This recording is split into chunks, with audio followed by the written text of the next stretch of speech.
Welcome to the Pineapple Perspective with Troy Hooper. This is sponsored by Pepper Lunch Restaurants. I have the great and distinct pleasure of having a great guest on today. I'm really excited to dig into his story. Really fascinating from the bits and pieces I've heard. I've got to listen to a few of his podcasts with friends like Sean Walchef. We know Sean was episode 1 of this show and some other appearances that he makes. And by the way, the guy's a TV star. He's got his own TV series that he's been on. So a lot to talk about, but really it's about history, family, nostalgia, multi-generational restaurateur. This is Michael Ungaro, everybody. Hi, Michael. Hello there. How's it going? Thanks for having me Going on. great, my friend. For those that are watching this on YouTube potentially in the future or seeing clips of this, you look great. I'm a little grainy and low light because I'm sitting inside of one of those phone booths inside of a shared workspace today on the road. But I was not going to pass up the opportunity to connect with Michael and get him on and have this conversation. So please forgive the video. And if the audio is a little off, no, I don't have that fancy Shure microphone stuffed in my face either. But I think it's going to be worth it no matter how it looks or how it sounds. At least the information will get out there. Michael, really glad to have you, my friend. Let's get started. My first question to my guests is always, what does hospitality mean to you? That's great. I thought about that as I was kind of preparing. One of the things we worked out as a business was what are our core values, and it came down to one of them is family, which I've always been on the hunt. You're in a business and it's a family-owned business, and family should it be team? We kind of go back and forth. But the way that I sort of was raised, my interpretation of why family was a core value was going back to my grandfather. It was like, listen, treat your employees like family, make sure that your customers feel like family, but most important is your community, because that is your family. And I think that spills over into how we treat our customers. And so hospitality is all inside of that. We're a big Italian family, and I think almost all of us married Latinas on the wife's side, as far as my brothers go. And so, the similarities culturally between those is you bring everybody in, there's always tons of food, there's always hugs, and there's always a lot of affection, and you always got one another's back. And I think that's really the way we are with our employees and how we try to take care of our customers when they visit. So like family is a big, synonymous with hospitality in our the culture that we've created in the business. Yeah, and we'll definitely talk about how that translates to real world business results. Obviously, resilience of retention of employees, retention and resilience of customers to stick with you over time. There's a lot of benefits, right, to that. Michael, how does that come to life? So let's talk about, if that's your thesis, that's your belief system. You grew up in an Italian family, totally get that every Sunday afternoon is at Nona's house, the whole family gathers. And so the sense of community, sense of family is really, really important. Beyond that, how did Michael's sense and belief that bringing that to your restaurant business really mattered? Because a lot of people grow up in families that are tight knit, that get together, that are involved in their communities, et cetera, that run family businesses. But that doesn't mean that, a multi-generational translation of that belief system really takes hold in your business. So how does that come to life? How does that belief system find its way into the, minutia of running your very large restaurant, which we'll get into the story of here soon. But Yeah. tell us how you bring that to the table. Well, one of the big concerns I've had, so I'm third generation, right? My grandfather started the business. My dad and his partner ran it. And then my brothers and I, my mom, I think, was having gallstone surgery when we were opening the bigger location in 1980, rebuilding and opening. So we had to go to work with them. And I was at that point, I think I was 11. And, we got sucked into this. And as I've watched the business grow and I've left to come back, one of the things that kept showing up for me is, businesses don't make it. For family-owned businesses, they don't typically make it to the fourth generation. And I know I've read different reasons for that. I think what shows up for me is the way the first 3 generations is raised is not necessarily the way the fourth generation is. So the kids a lot of times come up and they don't know where they fit in the business, or maybe they feel they're entitled, or maybe they're just not interested. There's all kinds of different, I have 3 daughters. They've all decided to get into the entertainment industry in one way or another, right? I got one that's, I think she's at Fox Studios today auditioning for a show with Nick Cannon or something. I don't even understand what's going on there. Another one's doing voiceover work for a streaming series, and the other one works for CAA in New York. I don't think any of them are going to come and really work here. I mean, they've touched it, they've been involved, they've been hosts, but that was for me. That's the example. Like I don't know what to do to get the family past the fourth generation. So it's great to have a family-owned business. It's great to treat your employees and customers and everyone in your community like family, but it doesn't mean they want to be part of the same team necessarily. And that's been the real challenge that I've been working on. So we brought in some different systems to help us transition out of that. And my hope is that those will be successful. But really what you have to focus on regardless of all that is people need to feel connected to the business. They need to feel the people working for you. Yep. You need to make sure they feel valued, that they feel heard, because a lot of times those are before financial compensation. Like you might pay them a lot, but if they don't feel like you don't even care what I have to offer, that spills right over into service, right? So Right. now you have people just showing up, and you start to see the reviews in Yelp go bad. We're like, okay, we failed. What's going on here? And so the solution that we came up with was we started to realize as we were opening new locations that we just didn't know what to do. Like what worked in our legacy locations was so unique and so different that when we opened other locations, it didn't spill over the same way. And we had created these two totally different cultures. So we had the Long Beach location, which I think is where we met when we did the Yep. restaurant leadership Yep. luncheon. That the people that work there and who they are like day and night, and not in a bad way, by the way. They're just different than the core customer employee base that we had in our legacy locations that have been with us 10, 20, 30 years sometimes. Yeah. And like they knew they were set in a way of doing things. So Long Beach opened up the space for us to try things we normally couldn't try. But you also saw you had a lot of kids that were in college. This was transitional for them. We had people that came and been in the restaurant industry a long, long time and had certain standard practices that we didn't have, like SOPs as an example, certain expectations. And so we realized, okay, what we thought was going to work in our core look, it's not working there. They're looking for different guidance. They're looking for different leadership, and they have a whole separate, different set of concerns as employees.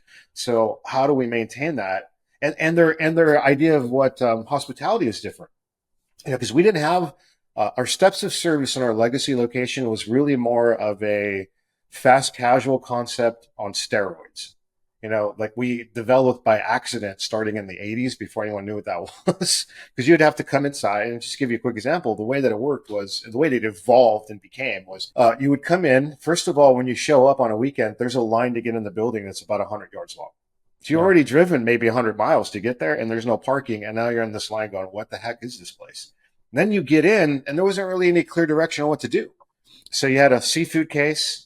You had a dining room that nobody wanted to go into because they wanted the experience. They didn't want to be waited on in an old school restaurant facility. They wanted to sit outside in the water where we had our 2,000 seats, right? They wanted to experience everything. But what they would tend to do is just come with the crowd and end up in a random line.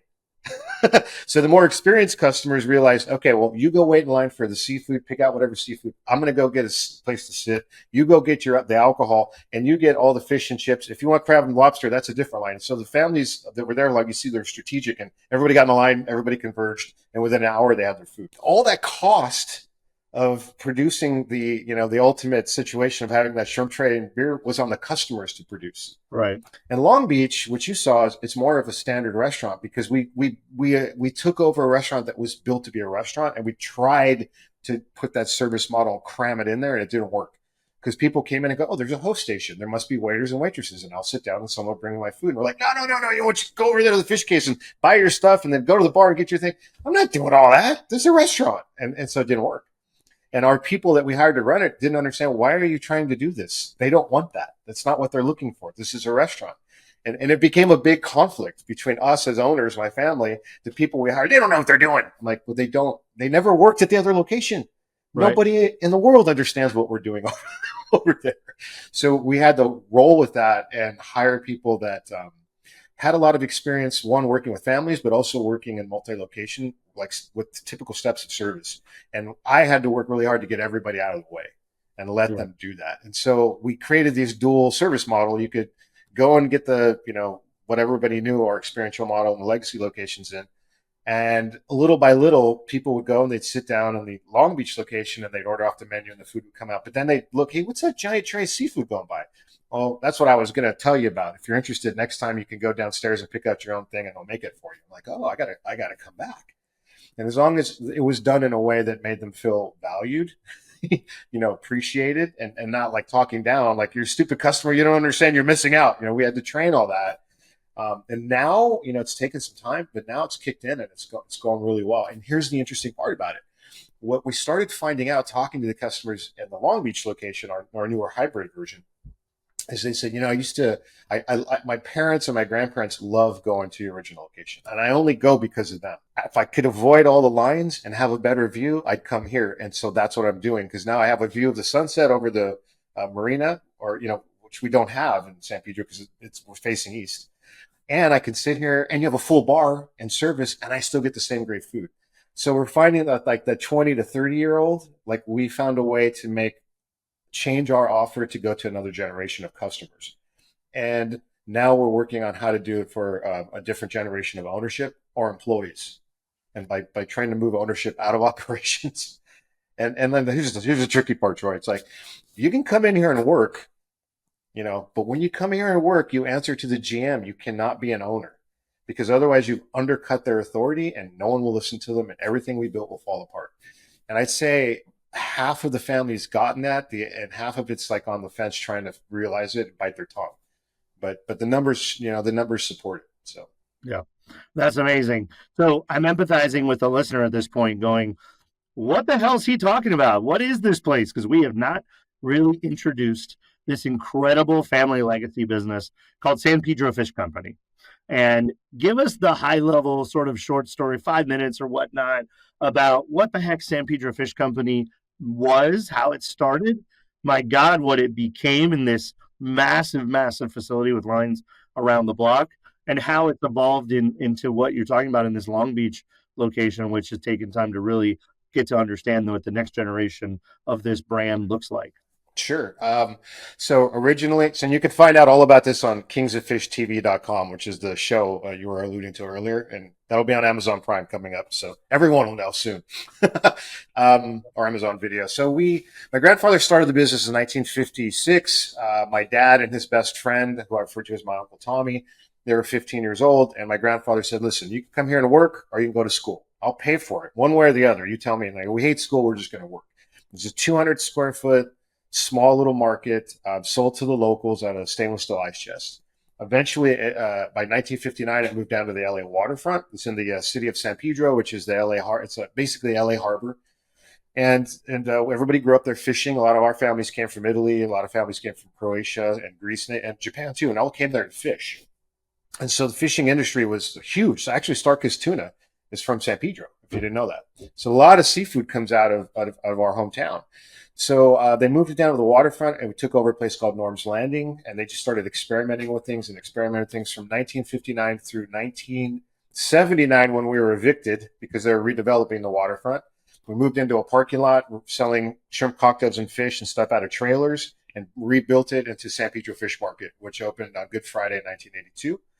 And that became like the legacy. And my uncle was telling me, at the time we had to change the way we were doing things, because you had Jack in the Box and McDonald's, and fast food appeared. People weren't buying fish and taking it home to eat because they could get a filet fish sandwich or whatever through drive-through. So we had to figure out, how are we going to serve people something they can eat on premises. So he had 300 seats at the time. They had a fast food walk-up counter. We still had all the whole fish and fresh fish. And we had a dining room he actually was more fast casual. You could come in, order at the counter, sit down, and they'd run the food out to you. This is all 1982. And didn't work, because that year was the last major El Nino, really big El Nino that we had, where it rained all summer long. So everybody mortgaged their homes, put everything up, and the business wasn't working. So we had to start innovating. And he started seeing, well, there's this thing at the Mexican food restaurants called El Paso Cantina at the site. Later on, it became Acapulco's. And they had these things called fajitas on the menu. And it was chicken or steak with bell peppers and onions and tortillas. And he goes, "We could do that. We got all kinds of fish. We're still doing a lot of smoked fish. We got all these frozen fish that we can't really thaw out, sell as fresh. We'll cut it on the bandsaw. We'll throw it on the grill and make up our own seasoning. We'll do the bell pepper tomatoes. I'll add red potatoes to it. I got a baker that can do these foot-long loaves of garlic bread, and we could do the tortillas." And it just took off. And we had barbecues outside for an extra $1. We'll barbecue your fish. So this idea of picking out your own stuff and having it cooked evolved and really took off. So all during the 80s and 90s, right through probably 2008, when I started to really get involved, because I kept getting sent off to go to college and do other stuff. So I wasn't there for a lot of this. But I was watching it, right? And so suddenly we became this attraction where people were coming for like a seafood experience. And our world famous shrimp trays evolved out of this. And as we got busier and busier, we're like, well, put a griddle in that corner and see if we can put a bar over there and take all these crab tanks out and replace them with more griddles and fryers. And more people were showing up for these seafood trays, which just kind of exploded. So we got to the point where we couldn't handle we kept adding seats. We built the deck out. We got to the point where we had 3,000 seats. And we did, in 2022, we had 2 million customers come through. 2 million. That's And insane. all for these shrimp trays. So like 200 tons of shrimp, I think, in 2022, just out of the restaurants. And I had already created another project where we had a frozen version of the shrimp train, like 6,000 grocery stores.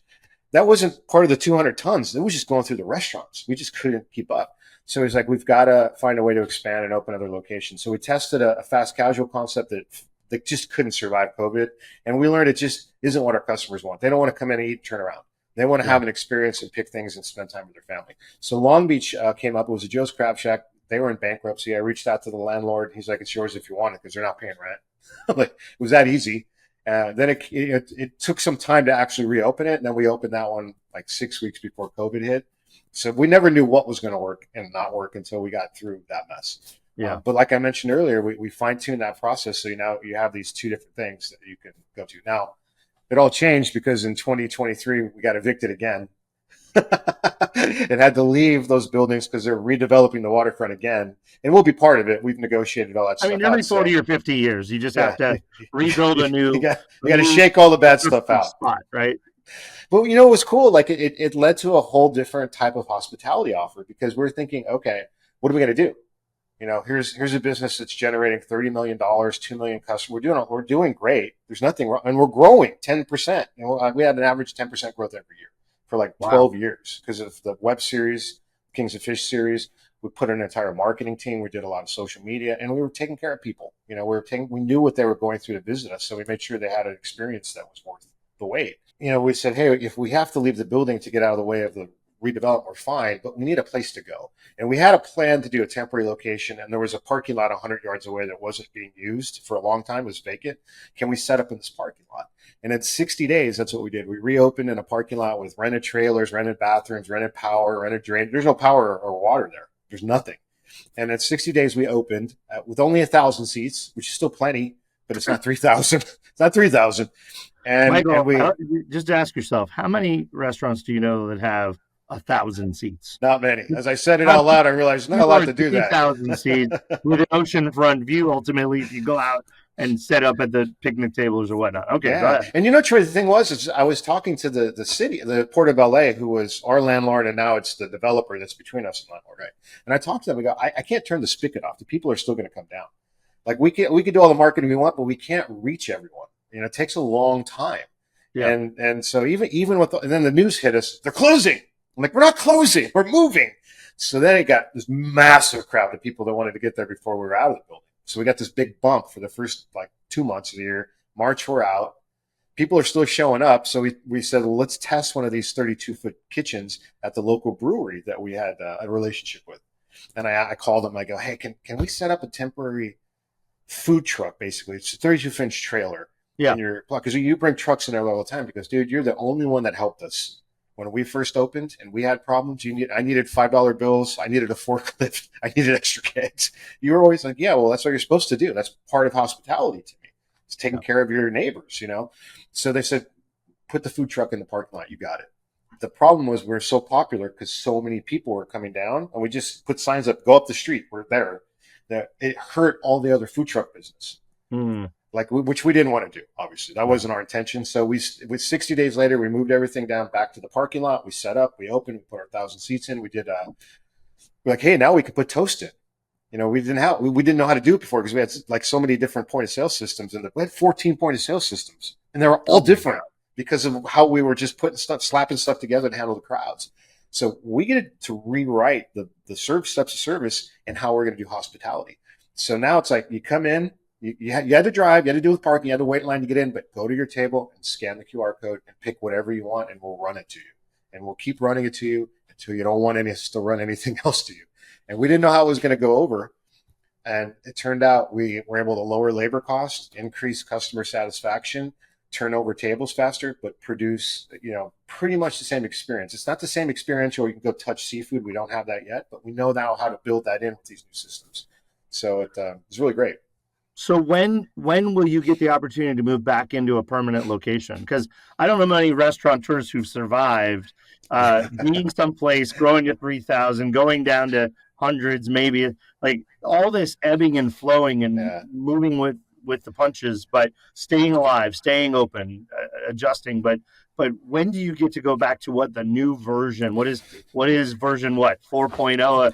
Yeah. 60, 50, 60 years down the road, what does this look like in the near term, and when you get back in, and then what is it actually going to look like going forward? What's the new setup? So after we're done here, I have a call with our attorneys to go over the latest version of the LOI for that. We're Yeah, pretty much done. yeah, So the timeline, I mean, there's that was never in doubt really. It was just a matter of how to transition over. So there's two phases.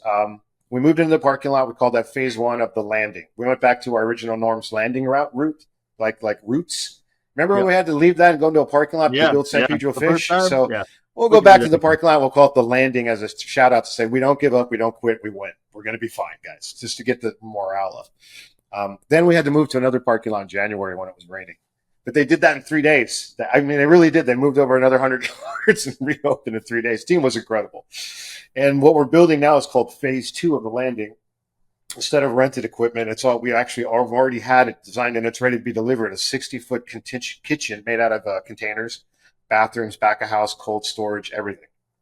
It's going to sit on concrete, or we're not that. We're working out the engineering with the city, so there's been a bit of a delay. But that we had planned to be in that already.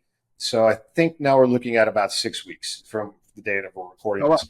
That'll be phase two of the landing. It'll have close to 2,000 seats. It'll be totally temporary, but it could last for 3 to 5 years. So, there's no city bureaucrat that I've ever met that knows how to do it. There's where they can find the box to check for 5 years temporary. So this is the problem we've had. It's like, well, you can do it for 90 days. And then, okay, I have like 6 different LLCs. Can we just keep getting 90-day permits with different companies? I'll just pretend I didn't hear that. And you can just keep sending them Right. because I, nobody I wants I did this. that once. It was Yeah. a one Did you? year. It was a 1 year, and we were like, we need a minimum of two, and they were like, wink, wink. There's unlimited renewals allowable Yeah. as long as you're doing a good job, and we don't have any problems or complaints, and health is happy, and everybody's good. Yeah, wink, wink. The renewals Yeah. are automated every year if you just keep filling out a piece of paper. I was like, okay, Yeah. on Scout's honor, we'll hope that this works out. Yeah, Yeah, and so far, yeah, like, there's nobody wants us to go out of business, and there's yeah, over 100 jobs, and there's a lot of lives that depend on it, and we've never fought or created any legal issues. We're just like, hey, we consider ourselves the seafood diplomats. We get along with everybody, keep it peaceful, just help us stay open. just keep feeding people. Everybody will be happy. Yeah, and we align ourselves to the local politicians. Like we're like, hey, you need a fundraiser, you can come use our spot. Like we're here to support. We're not here to fight. Yeah. And so you gotta get into the politics a little bit, which I don't like to do, but it is what it is because you're on city land and you just don't have a choice. So all those things over the years has worked for us. Like, can you support me in my campaign? I'm going to support all of you. No offense. Right. I don't know who's going to win. It's just the Right. way you have to play it. So we'll move into this phase two. It'll be totally temporary, and I don't know what will happen afterwards. But then we're basically signing both leases: a lease for the phase two with the 3-year limit, with a lease to move into the new location. And it's all flexible. It could happen that we just keep both. And the new location, theoretically, it's a It's full development. it's It's yeah. moving into a brick and mortar again as part of this redevelopment, new development that's being recreated and built in this Yeah. new waterfront experience, So, right? so they're building it in. It's kind of like a 3-phase project. It's like 1A, 1B, 1C, and 1A is almost done. 1B is under construction, and 1C will be us. It's just a ground lease, so we can build what we want. It's Oh wow, huge, and it's basically exactly where we were before, except there's a promenade in front of us instead of the that's right on the amazing. water. But it Yeah, doesn't. I mean, I know it works out there. They have an amphitheater plan. It's called West Harbor LA. You can check it out at West Harbor LA on social or .com. And so it's a huge project, hundreds of millions of dollars. They've been trying to do it for 12 years, and we were always supposed to be part of it, which is that the original version, we were outgrowing what they had planned to build for us. And we're like, I think it's better if we do something different. And this is the something different. This is how it worked out. So we'll that's get a right. ground lease. It'll be like 30,000 square feet, I'm thinking. And we'll probably build a 15,000 square foot maybe 2-story building, and then the rest will be outside seating, which is very similar to what we had before. But the one thing I'm going to do is that's pretty cool. I was talking to Sean Walchef about this too. Is putting in a podcast studio, Yeah, like a content behind creator glass, studio. a little Yeah, studio that everybody can see, a big fish on the wall behind right. you, your backdrop. I'm Water in. in the background with the ships Yeah, going by and everything. fish talk, So fish talk with yeah, yeah, Ungaro. something like that. And then I think it could be an opportunity for anybody, because we have a lot of content creators that come down all the time. So you could say, there you go. Oh, So actually, we're sorry, fish tails, because that's what. Yeah, oh, it's a good one. tails. That's a good one. Here we go. Probably taken, but if it does, Yeah, you got about 3 weeks before this goes live. Go check the trademarks and see if you can't I lock will down find the podcast. something. I just wish I could do my cigar stuff in there. I just can't smoke anywhere in California. It's in my backyard. Yeah, that's a great series. I mean, you're an awesome content creator. So, Michael, talk about whether it's this pod kitchen, a container kitchen, 3 to 5 year temporary, or the brick and mortar. But exactly how old is the brand now? San Pedro Fish Company is exactly how Yeah, old today? 68 years I think we're at. We the name we had different names over time. So technically, San Pedro Fish Market started in 1982, and it was funny because people didn't know. Like you would come in and they thought, "Well, I thought this I was would like a." connect the original. I'd go back. I mean, it's 30 years old by then. Who cares what it was called? Yeah, The family was running a fish market, fish fry, fish grill business right. since the 50s, right? Yeah, no, I agree with That's you. insane. What was interesting is when social media came out and I would read stories and comments, people were like, "Oh, that's like a seafood swap meet where they rent out little stands to people." They had no idea who we were or what we're doing, and the idea that that's who we were was like, "Well, that's a problem. We got to tell our story." And that's kind of where Kings of Fish evolved from. It's a way to tell people, it's family owned and operated. This is all one business. This is how it came to be. And what's cool about the next season is the whole thing that like us having to leave the building and opening this temporary location.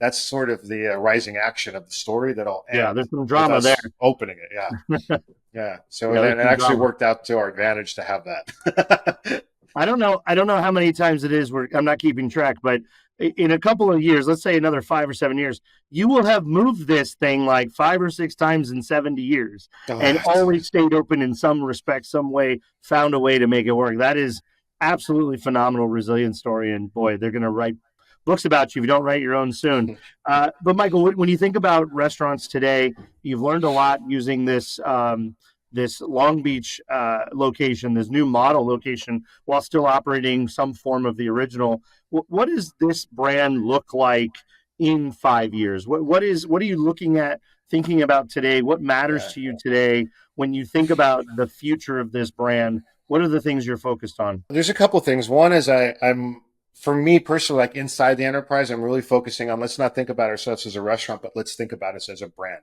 mostly a media brand. Because for 3 years, without any effort on our part, like strategically or deliberately, we were in the top 10 most Instagram restaurants, top 10 in the country on Instagram, right? Like it was. Wow. Cat's Deli, Cafe Du Monde, Perch, some donut places, and us. And I'm like, how in the heck did we get on this list? And it was like Time Magazine, CNN, all this stuff. And it was our customers geotagging themselves. And obviously the numbers are higher because we had 3,000 seats. But what they were geotagging was the shrimp trays that they created on their own. And so I consider us an experiential brand where we create content and so do our customers. And that's really how we're trying to think of it. In Long Beach, that was the drawback in Long Beach, although people like this like service model, they're not creating this, they're not having the same experience. They're not creating the experience in the same way. So, right now we're in the process of negotiating terms with the city of Monterey. I don't know what's going to happen yet, but we've been in conversation with them for several months to take over a location on their waterfront. And we thought about it, like, what are we going to do? Because here's another business that's a restaurant, like Long Beach. But it's not, because the former tenants stripped it clean. Like they pulled the wires out almost. Yeah. So it's like we looked at it saying, we could test. It's 17,000 square feet, which is huge. But we could test what we want to ultimately do when we rebuild Pedro here, because it will kind of happen concurrently, but there's probably going to be a year and a half gap between when one opens and the other does. And the idea was it's got to be experiential. People need to come in and see, touch, feel the seafood and be able to choose what they want, watch it being cooked, and then have that experience with their whole family. And Monterey is a great place to do that because the seafood families there, the seafood families in San Pedro, they actually go back and forth. So like the more I've gone up there, the more we see people like, hey, I heard what you're doing up here. Well, I haven't really talked about it. Now I am because I realize everybody already knows it's a smaller Yeah. town than Pedro. It's like only 30,000 people. And like the more we talk to the fishermen, I'm like, oh, we're all related. Like it's the same families. So I think that's going to be a really good test for us. And I see that that's where we'll go next. And then what we're doing on the media side with the web series, where we're telling the story, we're incorporating people into the story. We're going to try to align that with a new e-commerce offer, because you can go to Goldbelly as an example, goldbelly.com, and you can buy our seafood trays. We ship them anywhere in the country next day, and you can make it yourself because it's all pre-mixed and ready to cook. But like, how do we really bump that up with our social media content push in our web series, and then also our seasonings and blends and sauces? So I'm always thinking outside the box of the four walls of the restaurant. My family's really good head down, butt up running them and innovating inside of that and making amazing things happen. But I'm like, I don't think you need another operator. Cook in the kitchen. We Yeah. can, yeah, we can do a lot of stuff outside of that.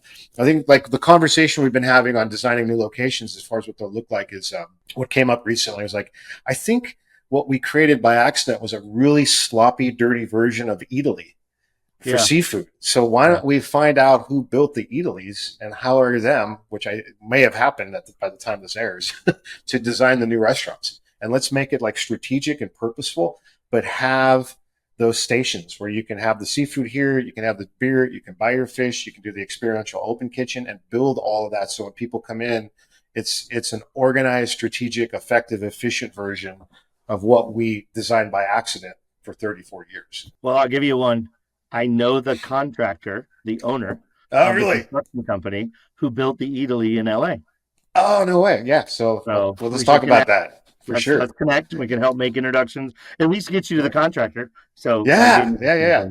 yeah, no, Yeah. I think what you have is something really unique, really special. My God, you have stories for books and websites and web series. And but how did this TV thing come along? I mean, not every restaurant in America Yeah. is a top 10 Instagrammed restaurant by its customers, and certainly not every restaurant in America has its own TV series and own show on a major platform. So talk about how that came about and Well, what that's all about. the first thing that happened is we would get contacted by different production companies that were doing like a Food Network show or something similar, and they're like, "Hey, we'd like to come and make you part of the episode."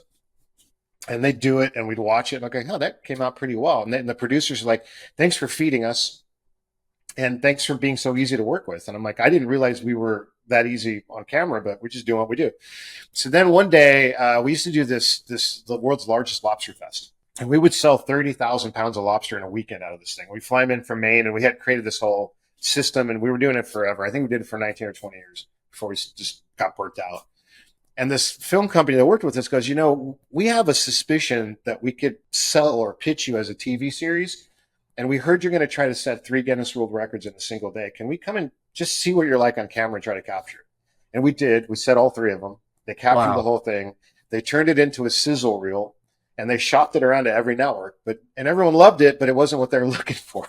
So they gave us the sizzle reel, and I'm like, you guys can use it if you want. I'm like, good, because I'm trying to sell product into grocery stores. I go to HEB in Texas. I show this to them. It looks just like Duck Dynasty with seafood. Yeah.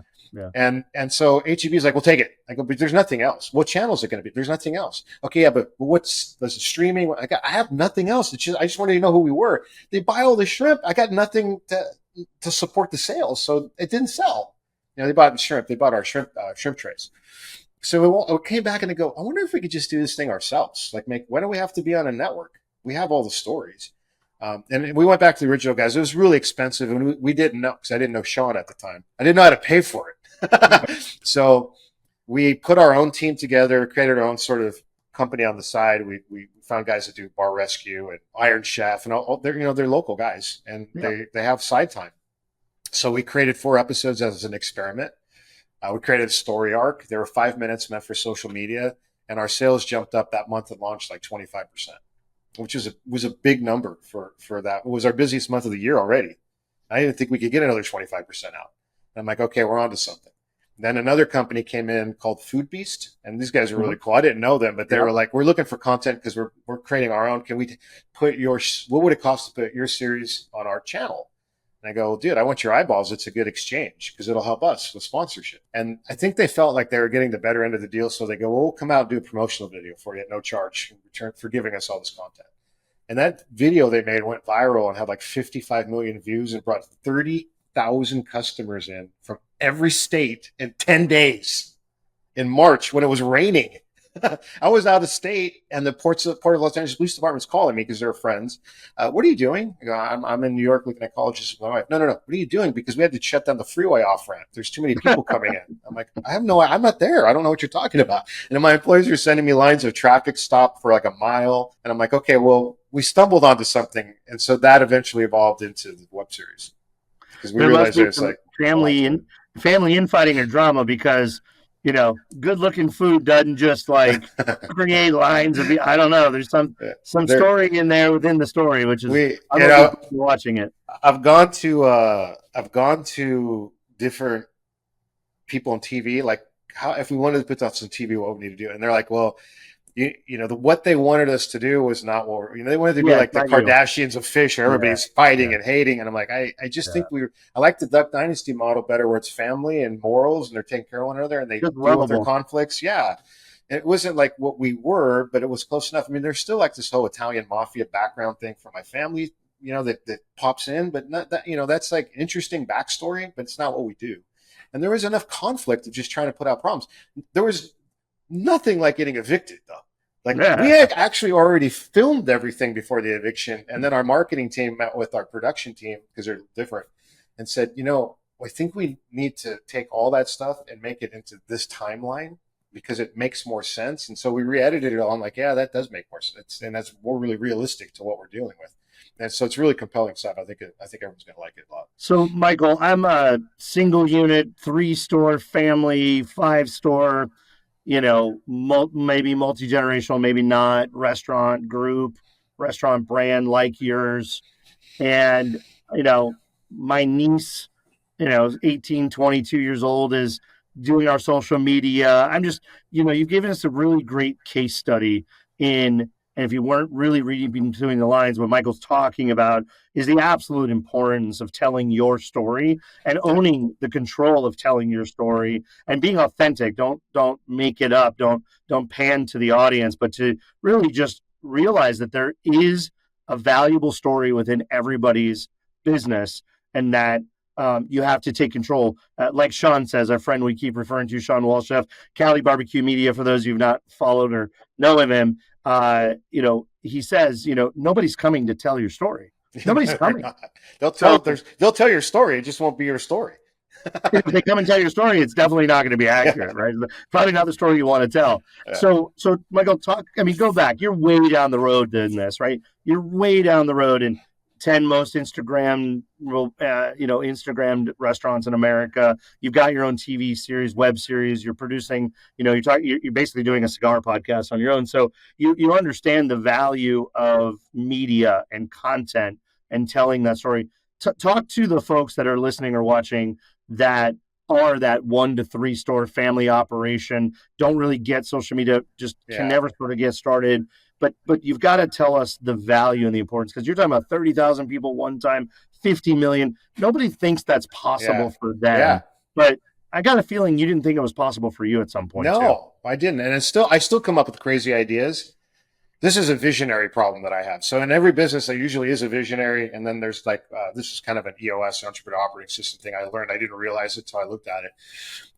I think don't be afraid of the crazy ideas.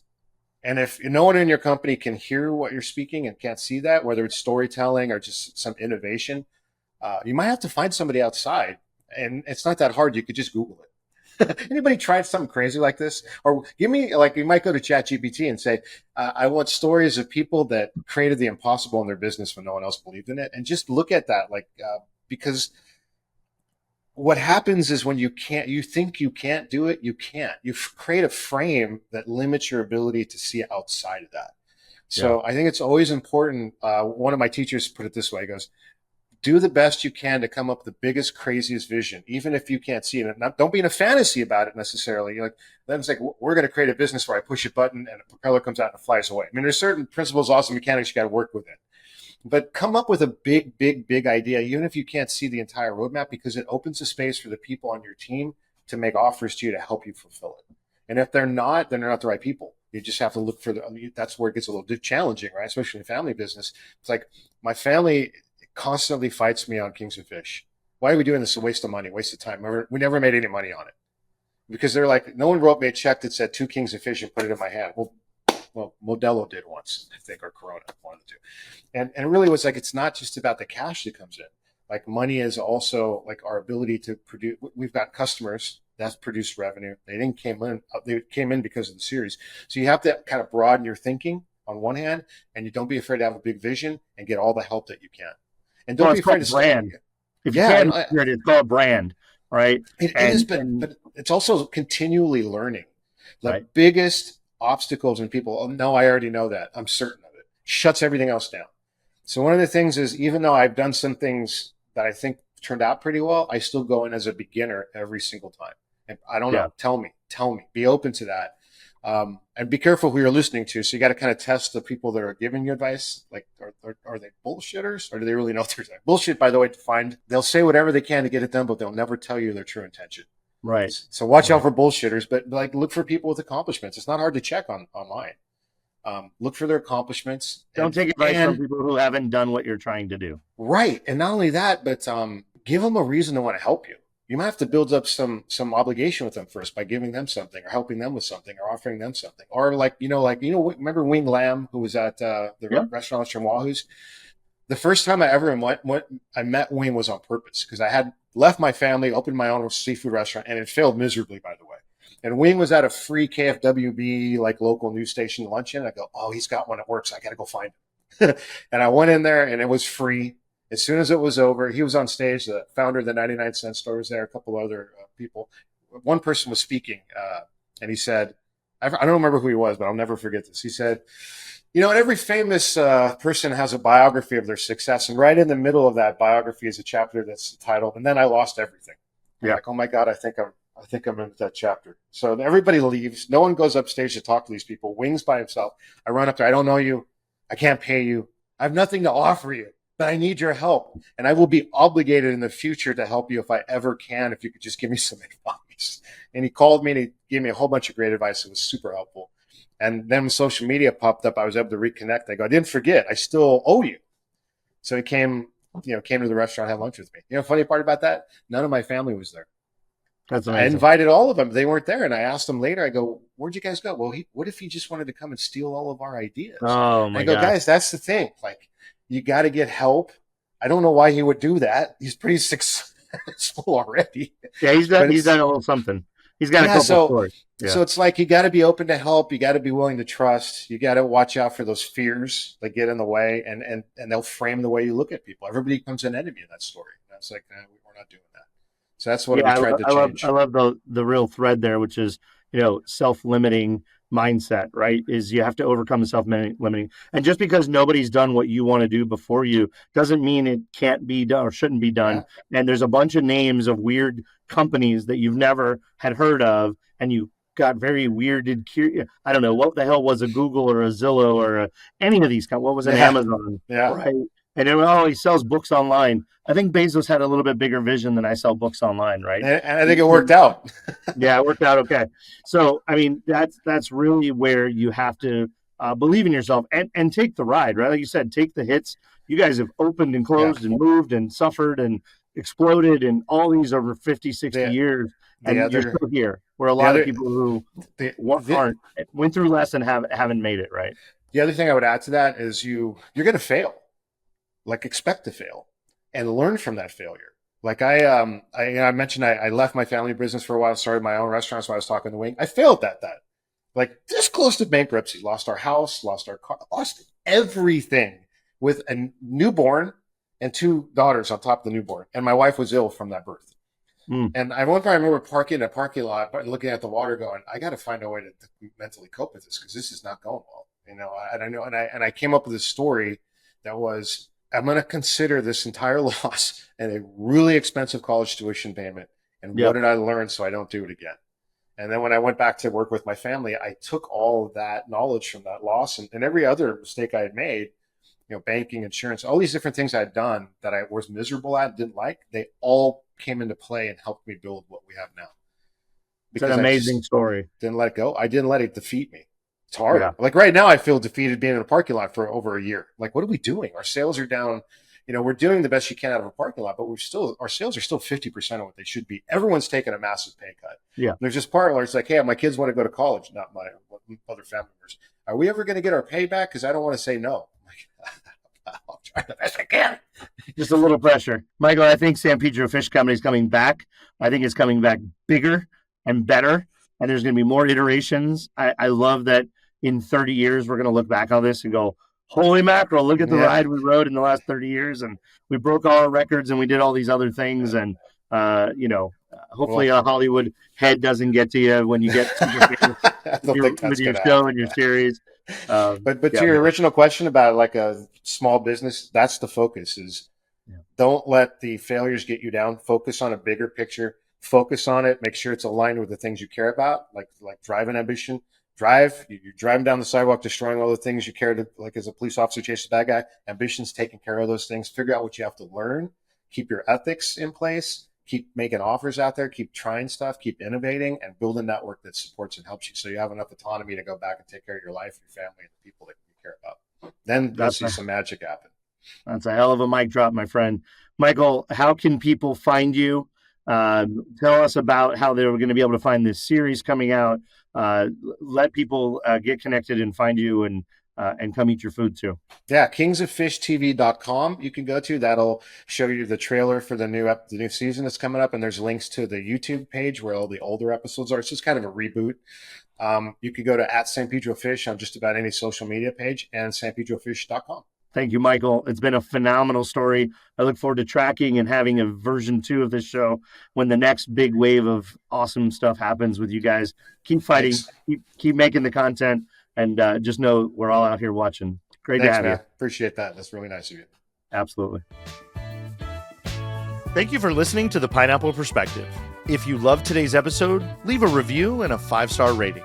I look forward to welcoming you back next time.